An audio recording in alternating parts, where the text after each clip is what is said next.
इस प्रकार परमात्मा के बहुत गणे शिष्य हो गए थे।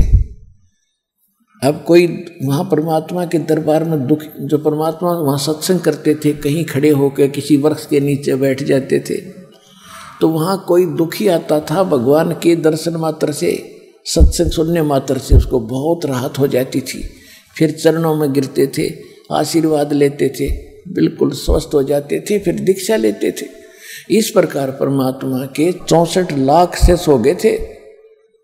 5 वर्ष की आयु में परमात्मा सत्संग करने लग गए थे, 5 वर्ष की आयु में। और बड़े बड़े ऋषि ऋषियों को फिट्टे मुंह कर दिया था कबीर परमात्मा ने।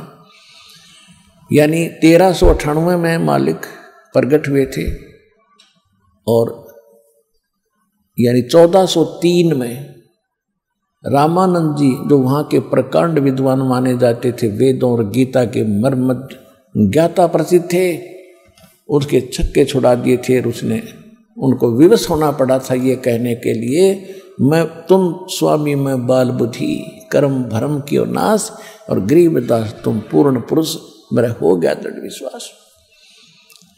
तो इसी प्रकार परमात्मा के 64 लाख शिष्य और एक धानक के, एक जुलाहे के, एक गरीब, एक निर्धन के, अछूत के, जिसको हम सारी उल्टी उपमा दे रहे थे, और उसके इतने शिष्य होना तो हमारी बुद्धि पर पत्थर पड़ रहे थे। हमने भगवान का पता ही नहीं था। हमने तो ये भगवान मान रखे थे जिसने कोई मोटी सी गदा उठा रखी हो, या किसी ने तीर ले रखा हो, या सुदर्शन चक्र काट दे गणे ने, इसे तो भगवान सब हो जाएंगे, पुलिस वाले भगवान है, किसी हमारा डंडा और वो हाथ जोड़ के खड़ा हो जाए। पहले समय में तो ऐसा ही होता था। तो ये भगवान नहीं होते, इनसे हटकर होते हैं जो अच्छे। जैसे पुलिस वाले हैं, पहले एक बुरा हाल कर रखा था जनता का, जब गुलाम था भारत, लेकिन वो पुलिस अलग डिपार्टमेंट है, जो हथियारों वाले हैं वो अलग है। राजा तो बगैर हथियार के रहता है, वो स्वयं हथियार नहीं उठाता। तो इसी प्रकार हमारे जो भगवान थे वो समर्थ थे, वो उनको हमने भगवान मानना नहीं। जिसके हाथ में डंडा उसने सारे भगवान मान ले, सारे राम राम करे।